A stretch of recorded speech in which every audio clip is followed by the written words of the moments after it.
तो चलिए आपके स्क्रीन पर आ गया त्रिभुज कैसे समझें। त्रिभुज कैसे समझें? तो त्रिभुज एक बंद आकृति है। क्या है? त्रिभुज एक बंद आकृति है जिसमें 3 कोण, 3 भुजाएं और 3 शीर्ष होते हैं। क्या होते हैं? जिसमें 3 कोण, 3 भुजाएं और 3 शीर्ष होते हैं। यह ज्यामिति में सबसे बुनियादी आकृतियों में से एक है। क्या है? यह ज्यामिति में सबसे बुनियादी आकृतियों में से एक है और इसमें प्रतीक चिन्ह त्रिभुज द्वारा दर्शाया जाता है। आप प्रतीक चिन्ह के सामने देखिए एक त्रिभुज छोटा सा बनाया गया है, उसी से इसको दर्शाया जाता है। तो अब गणित में विभिन्न प्रकार के त्रिभुज होते हैं। कितने प्रकार के होते हैं? विभिन्न प्रकार के गणित में त्रिभुज होते हैं जिन्हें उनकी भुजाओं और कोणों के आधार पर वर्गीकृत किया गया है। ठीक है, अब हम समझेंगे आसानी से त्रिभुज। ठीक है, आसानी से त्रिभुज को समझेंगे। तो त्रिभुज एक द्विआयामी आकृति है। त्रिभुज क्या है? त्रिभुज एक द्विआयामी आकृति है जिसमें 3 भुजाएं, 3 कोण और 3 शीर्ष होते हैं। वे बिंदु जहां भुजाएं जुड़ती है उसे शीर्ष कहते हैं। ठीक है, अब देखिए जहां जहां भुजा जुड़ा है वहाँ शीर्ष लिखा है। आकृति में आप लोग देखिए, उसको समझिए, और भुजा के स्थान पर भुजा लिखा है और देखिए जहाँ जहाँ भुजा को जोड़ा गया है वहाँ शीर्ष है। और बीच में देखिए कोनों को एरो द्वारा दर्शाया गया है। 3 कोण जो है उसमें एरो द्वारा दर्शाया गया है। तो इसी चीज़ को लिखा है कि त्रिभुज एक द्विआयामी आकृति है जिसमें 3 भुजाएं और 3 कोण और 3 शीर्ष होते हैं। ठीक है, तो इससे आप लोग पढ़ के समझ सकते हैं। फिर आगे हम बढ़ेंगे। त्रिभुज के अंतःकोण तथा माप को समझें। त्रिभुज के अंतःकोण तथा माप को समझें। तो अब हम इसको समझते हैं। चलिए समझते हैं। त्रिभुज के तीनों कोणों का योग हमेशा 180 डिग्री होता है। त्रिभुज के तीनों कोणों का योग हमेशा 180 डिग्री होता है। त्रिभुज के भीतर के कोणों को अंतःकोण कहते हैं और इसके तीनों अंतःकोणों का योगफल 180 डिग्री होता है। ठीक है, इसके तीनों अंतःकोणों का योगफल 180 डिग्री होता है। तो आप स्क्रीन पर देख करके इसको अच्छे से समझिए। फिर हम आगे बढ़ेंगे। आगे बढ़ते हैं। त्रिभुज में कितनी संख्या होती है? ये तीनों कोणों यानी तीनों कोण मिलकर एक कोण बनाते हैं। ठीक है, ये तीनों कोण मिलकर एक कोण बनाते हैं जिसकी माप 180 डिग्री है। इस प्रकार त्रिभुज के तीनों कोणों की मापों का योगफल 180 डिग्री होता है। ठीक है, तो आप स्क्रीन पर इसे देखकर समझ सकते हैं और पढ़ सकते हैं। ओके, फिर आगे बढ़ते हैं। त्रिभुज के परिमाप का सूत्र। एक त्रिभुज का परिमाप त्रिभुज की सर्वभुजाओं के योग के बराबर होता है। ठीक है, सर्वभुजा माने सभी भुजाओं के योग के बराबर होता है और सूत्र को इस प्रकार व्यक्त किया जाता है। त्रिभुज का परिमाप सूत्र P = A + B + C। ठीक, जहाँ A, B और C त्रिभुज की 3 भुजा है। ठीक है, आप समझ सकते हैं कि A, B और C त्रिभुज के 3 भुजा है। तो P = bracket A + B + C bracket बंद, समझ जाए। तो यहाँ P = A + B + C त्रिभुज का परिमाप का सूत्र है। तो इसे हम समझ सकते हैं और स्क्रीन पर पढ़ के काफ़ी अच्छे से हम लोग समझ सकते हैं। ठीक है, ओके, फिर आगे बढ़ेंगे। त्रिभुज के केंद्रक को समझें। किसी त्रिभुज का केंद्रक वह बिंदु है जिस पर तीनों मध्यिकाएं प्रतिच्छेद करती है। ठीक है, किसी त्रिभुज का केंद्रक वह बिंदु है जिस पर तीनों मध्यिकाएं प्रतिच्छेद करती है। तो आइए हम देखते हैं त्रिभुज में कि तीनों मध्यिकाएं कौन कौन सी है। तो देखिए, 3 ऊपर शीर्ष है, शीर्ष से एक रेखा खींची गई है और एक बाएं साइड से खींचा गया है और एक दाएं साइड से खींचा गया है। तो बाएं और दाएं और ऊपर से जो शीर्ष से खींचा गया है, ये तीनों शीर्ष से खींचा गया रेखा है जो एक दूसरे को एक बिंदु पर प्रतिच्छेद करती है, ठीक है। तो जहाँ एक बिंदु पर मिलती है वही मध्यिकाएं जो प्रतिच्छेद करती है वही केंद्रक कहलाता है, वही केंद्रक है, ठीक है। तो यही हमको समझना है। तो चलिए अब आगे बढ़ते हैं, त्रिभुज के अभिलंब को जानें। अभिलंब किसी त्रिभुज में एक भुजा के विपरीत शीर्ष से भुजा पर डाला गया लंब अभिलंब कहलाता है, ठीक है। किसी त्रिभुज में एक भुजा के विपरीत शीर्ष से भुजा पर डाला गया लंब अभिलंब कहलाता है, ठीक है। तो आप देखिए यहाँ से एक शीर्ष से रेखा आई हुई है और एक रेखा पर बीच में माध्यम उसका जो होता है, माध्य में एक रेखा आकर मिली है, तो उसी को अभिलंब कहते हैं। जो शीर्ष से आकर के इस रेखा में के बीचों बीच मिल जाए वही अभिलंब कहलाता है, ठीक है। तो इस रेखा को आप लोग आकृति में ध्यान से देख सकते हैं और समझ सकते हैं आराम से। अब त्रिभुज के अभिलंब आप लोग अच्छी तरह से जान गए होंगे। तो आगे अब बढ़ते हैं कि माध्यिका किसे कहते हैं, ठीक है। माध्यिका को अब हम समझेंगे। शीर्ष के सामने वाली भुजा के मध्य बिंदु से मिलाने वाली रेखा माध्यिका कहलाती है, ठीक है। तो शीर्ष आप लोग देखिए, तो आप लोग अच्छी तरह से देखिए। शीर्ष ए है, शीर्ष बी है और शीर्ष सी है। आकृति में आप लोग देखिए, ठीक है। तो माध्यिक रेखा, एक रेखा शीर्ष से आकर के BC पर बीचों बीच गिरा है, तो वही माध्यिका रेखा है, ठीक है। अब मध्य बिंदु BC के बीच में जो एक बिंदु बनता है वही मध्य बिंदु है। तो इसे हम माध्यिका को अच्छी तरह से समझ सकते हैं। आपको एरो से संकेतित किया गया है मध्य बिंदु को और माध्यिका रेखा को। तो आप लोग देखिए, शीर्ष से गिरा हुआ एक मध्य बिंदु पर रेखा है जिसे माध्यिका रेखा कहते हैं। तो अब हम जानेंगे पूरक एवं समपूरक के बारे में समझते हैं कि आखिर ये क्या होता है। तो जब दो कोणों का योग 90 डिग्री होता है तो वे पूरक कोण कहलाता है। जब दो कोणों का योग 180 डिग्री होता है तो वह समपूरक कहलाता है। समझ गए आप लोग? जब दो कोणों का योग 90 डिग्री होता है तो वह पूरक कहलाता है, और जब दो कोणों का योग 180 डिग्री होता है तो वह समपूरक कहलाता है। तो पूरक और समपूरक यही समझना है कि तो चलिए दोस्तों, आपके स्क्रीन पर आ गया त्रिभुज के कितने प्रकार होते हैं। तो आज इसी को पहले समझते हैं कि त्रिभुज के कितने प्रकार होते हैं। त्रिभुज मुख्यतः भुजा के आधार पर 3 प्रकार के होते हैं। कितने होते हैं?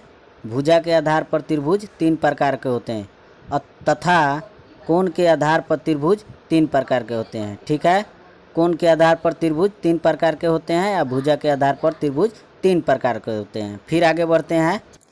तो अब आगे बढ़ गए, पहले भुजा के आधार पर त्रिभुज को समझेंगे, ठीक है।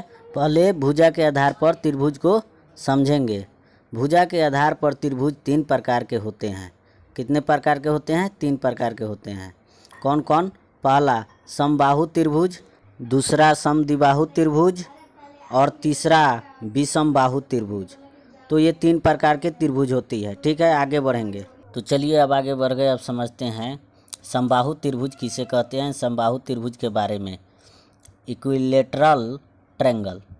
समबाहु त्रिभुज ज्यामिति की एक आकृति है जिसकी कोई 3 भुजाएं व तीनों कोण समान होती है, ठीक है। इसका कहने का मतलब है कि जिस त्रिभुज की तीनों कोण और तीनों भुजा समान होता है तो उसे हम समबाहु त्रिभुज कहते हैं।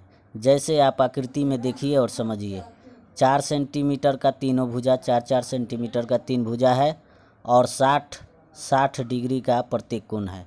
तो तीनों कोण 60-60 डिग्री के है। तो आप आकृति में देख करके इसको अच्छे तरह से समझ सकते हैं, ठीक है। इसी के साथ हम फिर आगे बढ़ेंगे और फिर इसके बारे में थोड़ा सा और जानने का प्रयास करेंगे। तो चलिए अब चलते हैं, आगे बढ़ते हैं और जानते हैं इसके बारे में, ठीक है। तो आ गए अब आगे। समबाहु त्रिभुज किसे कहते हैं, इसकी परिभाषा को हम समझते हैं। वह त्रिभुज जिसमें वह त्रिभुज जिसमें तीनों भुजाएं समान होती है और प्रत्येक कोण 60 डिग्री का होता है उसे समबाहु त्रिभुज कहते हैं। ठीक है, वह त्रिभुज जिसमें तीनों भुजाएं समान होती है और प्रत्येक कोण 60 डिग्री का होता है उसे समबाहु त्रिभुज कहते हैं। ठीक है, तो आकृति में आप लोग देखिए, तीनों भुजा तीनों कोण समान है। ठीक है, ये मान करके बनाया गया है, इसे आप समझ सकते हैं। ठीक है, तो ये त्रिभुज की परिभाषा है, तो इसे आप लोग अच्छे तरह से समझ लीजिए। फिर हम आगे बढ़ेंगे और आगे देखते हैं क्या है उसके बारे में अब हम और जानेंगे। तो चलिए अब चलते हैं, आगे बढ़ते हैं और इसके बारे में आगे हम जानते हैं। तो आपके स्क्रीन पर अब आ गया समद्विबाहु त्रिभुज। समझें समद्विबाहु त्रिभुज। अब समद्विबाहु त्रिभुज के बारे में समझेंगे। समद्विबाहु त्रिभुज में कोई दो भुजाएं आपस में समान होती है। ठीक है, समद्विबाहु त्रिभुज में कोई दो भुजाएं आपस में समान होती है। समान भुजाओं के सामने वाले कोण भी समान होते हैं। ठीक है, तो आकृति से इसको हम समझ सकते हैं। ABC एक त्रिभुज है, तो 4-4 सेंटीमीटर का दो भुजा है। ठीक है, तो समद्विबाहु का मतलब दो भुजा बराबर होनी चाहिए, तो 4-4 सेंटीमीटर का दो भुजा बराबर है और तीसरा भुजा 2 सेंटीमीटर का है। ठीक है, तो सामने समान भुजाओं के सामने वाली कोण भी समान होता है। ठीक है, इसमें तो आप लोग देख सकते हैं, आकृति के अनुसार इसको समझ सकते हैं। A + B + C = 180 डिग्री होता है। ठीक है, आगे बढ़ते हैं, आसान परिभाषा में समझें। ठीक है, अब विषमबाहु त्रिभुज को हम आसान परिभाषा में समझते हैं थोड़ा।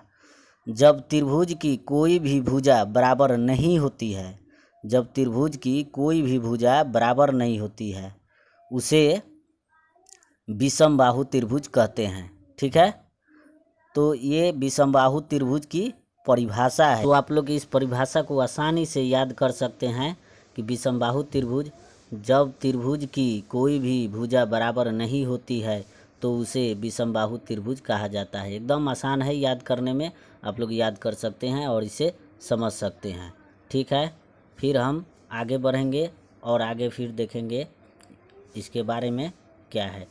तो चलिए हम आगे बढ़ते हुए आप लोग को बताते हुए चलते हैं आगे और इसकी आकृति के अनुसार इसके बारे में समझेंगे।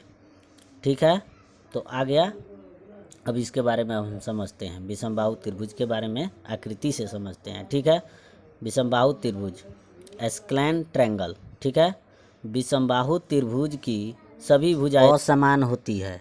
ठीक है, विषमबाहु त्रिभुज की सभी भुजाएं असमान होती है। जैसे आप लोग आकृति में भुजा को देख सकते हैं, एक 4 सेंटीमीटर का भुजा है और एक 6 सेंटीमीटर का, एक 5 सेंटीमीटर का भुजा है।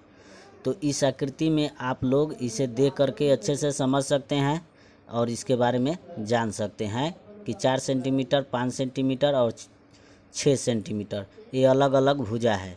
तो ये कोई इस भुजा में कोई आपस में समान नहीं है, तो इसलिए यह विषमबाहु त्रिभुज हुआ। तो इसी चीज़ को कहते हैं कि विषमबाहु त्रिभुज की सभी भुजाएं आपस में असमान होती है। ठीक है, तो ये असमान वाली भुजा वाला त्रिभुज है। ठीक है, ओके। तो चलिए दोस्तों, आपने भुजा के आधार पर त्रिभुज को समझा, अब आप कोण के आधार पर त्रिभुज को समझिए। तो वीडियो को लाइक कीजिए और चैनल को सब्सक्राइब कीजिए, वीडियो अभी जारी है। फिर आगे बढ़ते हैं, अब कोण के आधार पर त्रिभुज को समझेंगे। कोण के आधार पर त्रिभुज 3 प्रकार के होते हैं। कितने प्रकार के? कोण के आधार पर त्रिभुज 3 प्रकार के होते हैं। कौन कौन? पहला समकोण त्रिभुज, दूसरा न्यूनकोण त्रिभुज, तीसरा अधिकोण त्रिभुज। तो चलिए इसी के बारे में अब हम जानेंगे कि समकोण त्रिभुज किसे कहते हैं, न्यूनकोण त्रिभुज किसे कहते हैं और अधिकोण त्रिभुज किसे कहते हैं। ठीक है, तो इसी के बारे में अब आगे हम विस्तार से पार्ट बाय पार्ट छोटे छोटे अक्षर में जानेंगे। तो अब हम जानते हैं समकोण त्रिभुज किसे कहते हैं। त्रिभुज, जिस त्रिभुज में एक कोण 90 डिग्री हो, जिस त्रिभुज में एक कोण 90 डिग्री हो तथा शेष दोनों कोण एक दूसरे के पूरक होते हैं, ठीक है, तो उसे समकोण त्रिभुज कहते हैं। जिस त्रिभुज में एक कोण 90 डिग्री हो तथा शेष दोनों कोण एक दूसरे के पूरक होते हैं तो उसे समकोण त्रिभुज कहते हैं। तो आप लोग इस आकृति को देखिए और इसे समझिए। देखिए 45 के डिग्री का दो कोण है और एक कोण 90 डिग्री का है, ठीक है। तो एक दूसरे का पूरक, दो कोण क्या है, शेष दो कोण एक दूसरे का पूरक है और एक कोण क्या है 90 डिग्री का है, ठीक है। तो इस आकृति से आप लोग समझ सकते हैं समकोण त्रिभुज के बारे में, ठीक है। अब फिर हम न्यूनकोण त्रिभुज के बारे में समझेंगे। न्यूनकोण त्रिभुज की परिभाषा। अब हम न्यूनकोण त्रिभुज की परिभाषा को जानेंगे, ठीक है। चलिए अब जानते हैं न्यूनकोण त्रिभुज की परिभाषा की। जिस त्रिभुज में प्रत्येक कोण 90 डिग्री से कम हो, जिस त्रिभुज में प्रत्येक कोण 90 डिग्री से कम हो, ठीक है, तो उसे न्यूनकोण त्रिभुज कहते हैं। अब आकृति में हम ABC का एक त्रिभुज है और इसमें हम देखेंगे आकृति में एक कोण 80 डिग्री का है और एक 45 डिग्री का है और एक 55 डिग्री का है। तो ये क्या है 90 डिग्री से कम है। कितना है 90 डिग्री से ये सब कम है। 80 है, 45 है, 55 है, तो ये कम है, ठीक है। तो इसे हम आसानी से देख करके हम समझ सकते हैं कि ABC एक त्रिभुज है जिसमें एक कोण 80 डिग्री का है और एक कोण 45 डिग्री का है और एक कोण 55 डिग्री का है, ठीक है। तो ये 90 डिग्री से कम का है। तो दोस्तों चलिए अब इसी के साथ फिर आगे बढ़ते हैं और अधिकोण त्रिभुज के समझते हैं कि अधिकोण त्रिभुज किसे कहते हैं। त्रिभुज में कोई भी एक कोण 90 डिग्री से अधिक का होता है तो उसे अधिकोण त्रिभुज कहते हैं। यानी इसका कहने का मतलब है कि कोई भी त्रिभुज हो, अगर ये कोण 90 डिग्री से उसमें अधिक हो तो अधिकोण त्रिभुज कहते हैं। तो आकृति में आप देखिए ABC एक त्रिभुज है जिसमें एक कोण 105 डिग्री का है, ठीक है, दूसरा 40 डिग्री का, एक 35 डिग्री का। तो ये अधिकोण त्रिभुज है, ठीक है। तो इस आकृति को देखकर आप समझ सकते हैं और चिन्ह सकते हैं कि अधिकोण त्रिभुज किसे कहते हैं।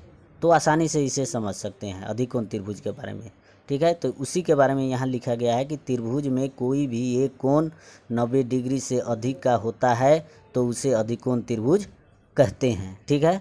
इसे एकदम आसान में आप समझ सकते हैं और इसको आसानी से आप लोग याद भी कर सकते हैं, ठीक है। तो इसको आप लोग आसानी से पढ़िए और याद कीजिए और समझिए, ठीक है।